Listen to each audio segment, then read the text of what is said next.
I'm driving the Ford Mustang Mach-E GT, and spoiler alert, it's faster, but I have other information for you.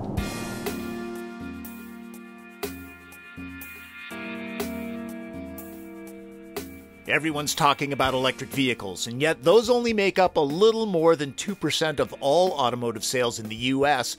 Cars like the excellent Ford Mustang Mach-E are helping to move the needle. This one in particular will appeal to the go-fast crowd. More than just a different face, the GT is tweaked to attract enthusiasts.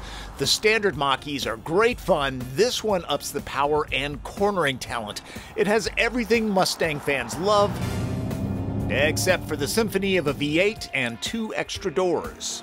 There is a GT performance model that has a little bit more giddy up, and of course it's a little bit more expensive than this GT model that, as tested, goes for $63,285. Now that is about the same price as a Tesla Model Y Performance, but Advantage Ford, it still qualifies for the $7,500 federal tax credit.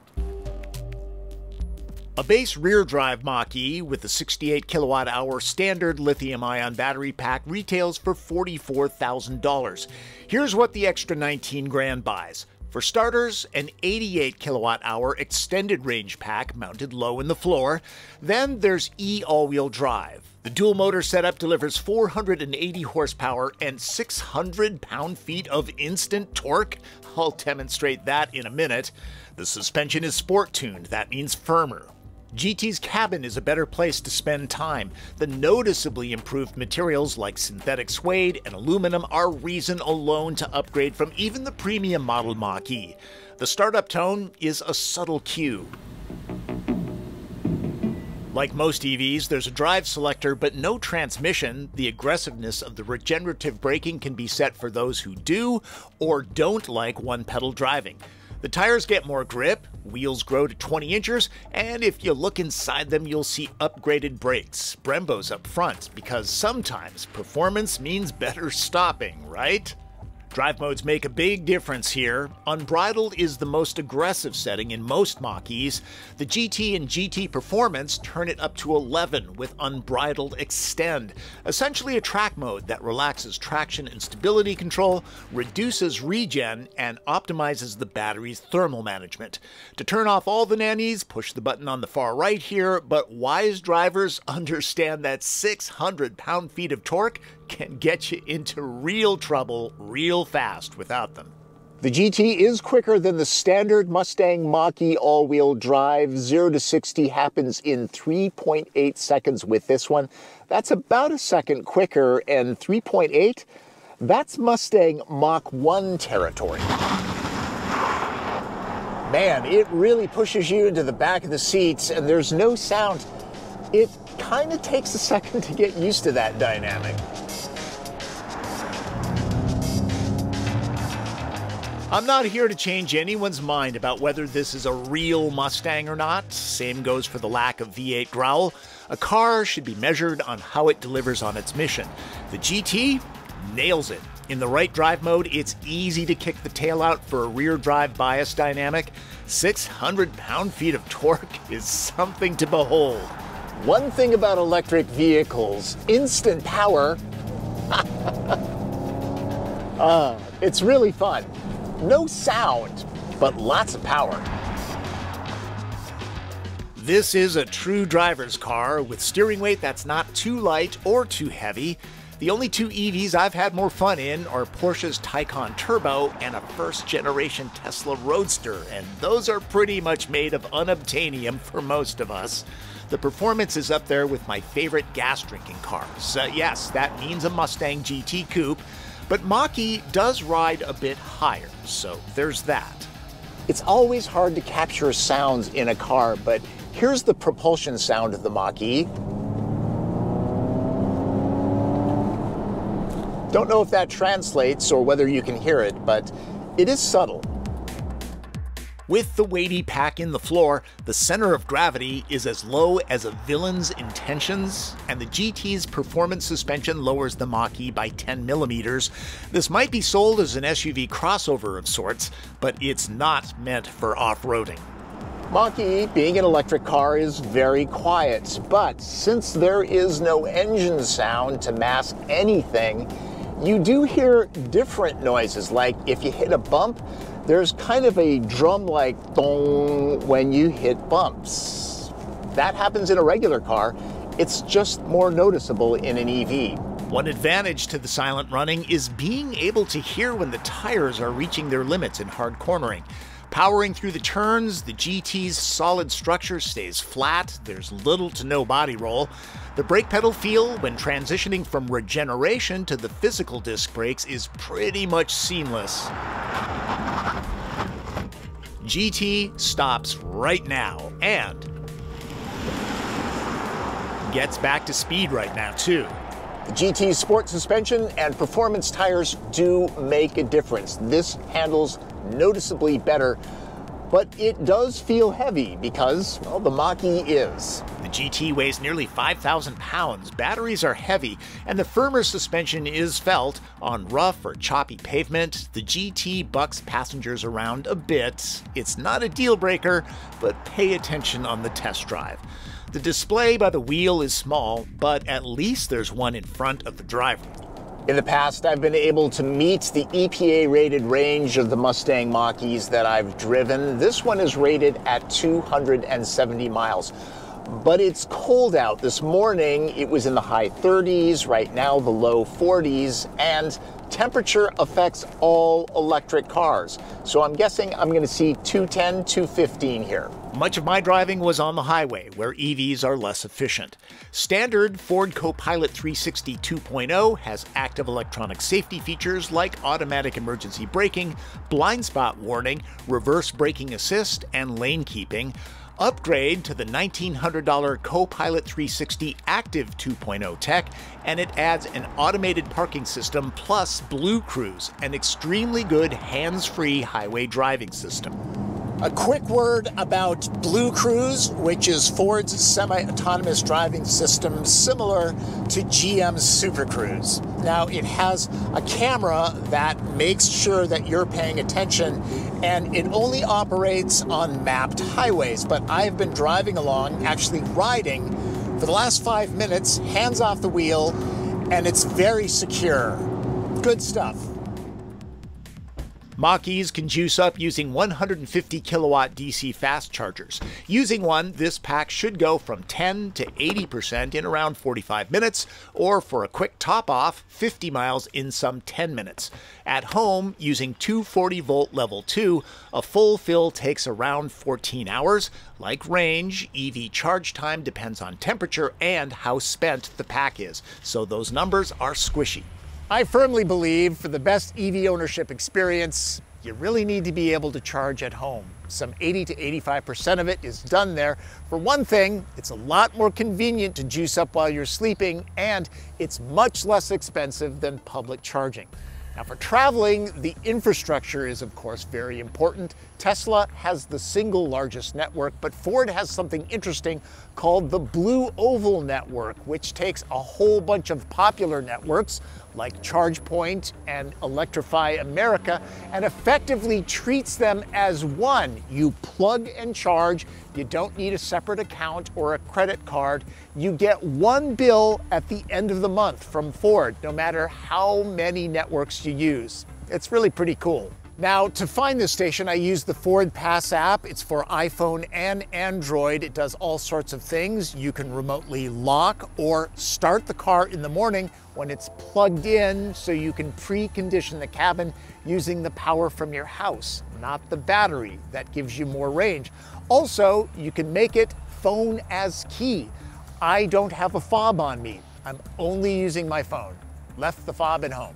Dead phone? Use a code to open the car and a separate one in the car to start it. The best Tesla supercharger stations, and newer EVs that use 800-volt, 350 kilowatt-hour stations like Porsche Taycan and the upcoming Hyundai Ioniq 5 and Kia EV6 will charge much faster than Mach-E. Depending on how much you travel, this may or may not make a difference.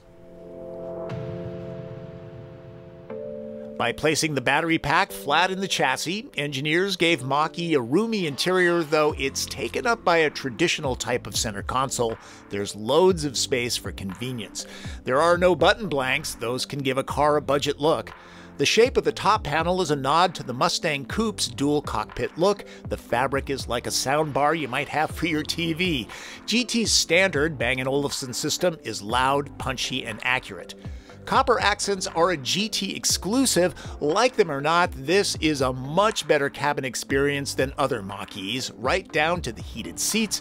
Covered in ActiveX material with grippy Miko inserts, nearly everyone that sat in them commented on their comfort.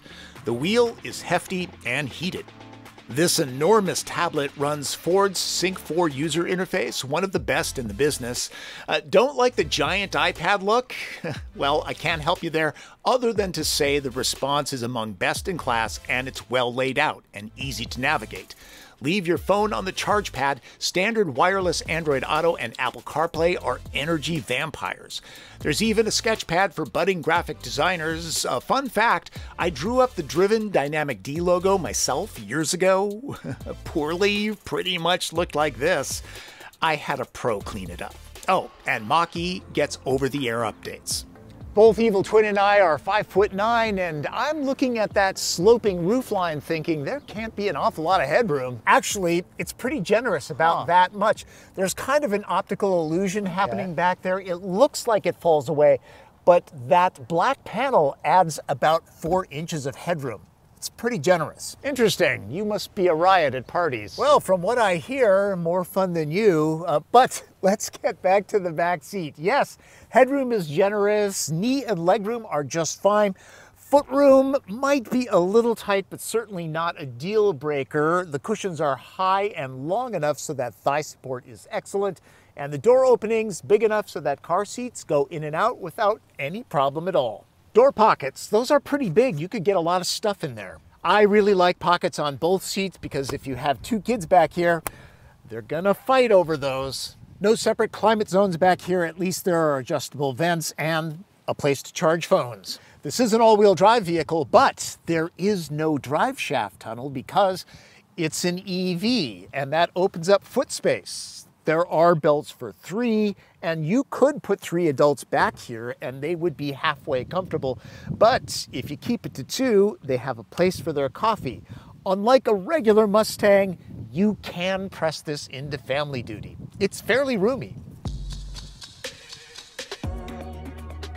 The GT's biggest visual difference is the blackened nose, though the entire front fascia is different with extra cooling slots for the brakes. There's a depth to the dark element, and who doesn't love a lighted pony? From the hindquarters, it looks much the same as any other Mach-E, other than the specific wheels which are crowd pleasers. The grabber blue this one's dipped in is a no-cost paint. Fit and finish is nearly flawless. There's been talk about the door releases. I have no issue with these. They work ergonomically. Maybe a problem in cold, snowy conditions, but this was engineered in Michigan. The rears have no grab tab, but there's a long plastic section inside designed specifically for that. This might look like a chubby Mustang coupe, but it's muscular and balanced, and who isn't a sucker for sequential flashers?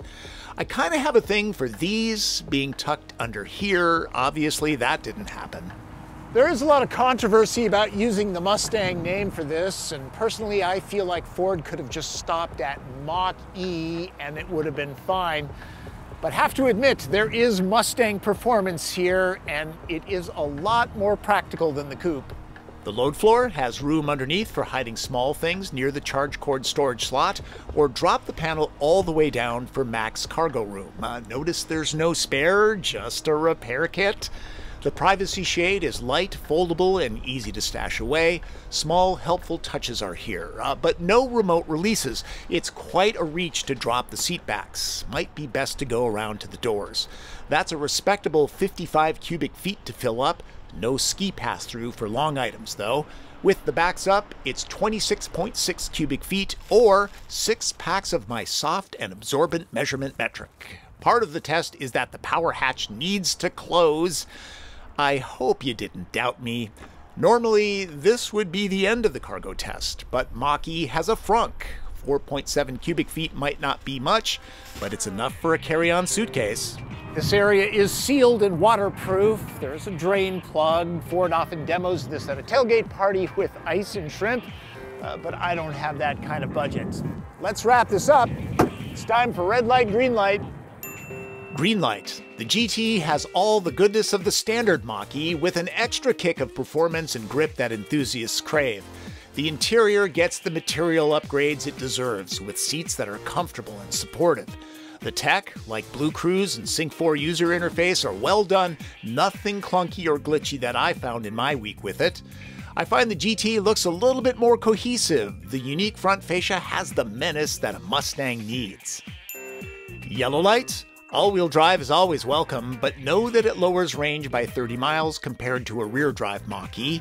I enjoy the cornering dynamics of the GT. Make sure your significant other is okay with the firmer ride quality.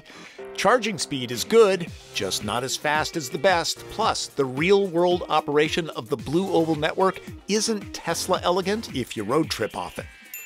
Red light. Some just can't get over the Mustang name hung on a four-door or the floating tablet design. You can't please everyone. I always give the lack of a spare tire a red light. At the moment, Mach-E is not easy to get. Order a GT now, and the current wait time is 28 weeks. There will be a flood of new electric vehicles in the year 2022. They just keep getting better and better. The GT is a solid example. It's even more engaging than the goodness the standard Mach-E offers. If you're thinking about buying an EV, the Mustang Mach-E should definitely be on your test drive list. And if you're really into performance, the GT does make a difference. You can feel it, so you should consider it. Who knows? The GT or GT Performance may draw buyers away from gas-powered performance cars. That's how good it is. It's vehicles like this that will attract people to EVs, not because they're clean, more efficient, or require less maintenance. No, you'd buy the Mustang Mach-E GT for fun. You might have noticed it was foggy, which is moody for sure, but these conditions are truly awful for shooting running footage. Visibility was around 30 meters, so the takes were short. My lens kept fogging up, and face a GoPro forward and you'll soon see, well, you can't see. Hey folks, just wanted to say special thanks to this guy right here, Martin Campbell. I kind of ambushed him on this. He didn't know I was going to do this, but couldn't do these videos without him. So thanks, Martin. You're welcome. One thing Martin and I realized, the GT's lack of sound made our shooting much easier. High-performance cars make a lot of noise and call attention to themselves. EVs are much better neighbors, stealthier too. This is the end where I normally offer up a fun fact, but this time I'm going to answer a question that I get all the time. Why don't I review Teslas? Let me start with this. I really admire what the company has done to advance EVs. It's made them cool. They're loads of fun to drive. I have friends that own them, so I'm really familiar with them. But here's the deal. You might have noticed I do high production videos. It took me 2 days to shoot this one, and that means I would have to borrow somebody's private vehicle for a couple days because Tesla doesn't offer any loaners. And also, they don't have a press department. And so if I need detailed stats or information, it's really kind of tough to get. So I will let other people review Teslas. I can't get to all cars. You might have noticed I don't do everything. There are way too many cars to review. So there you go. Remember, subscribe to this channel every Tuesday, great car review videos. Thanks for watching.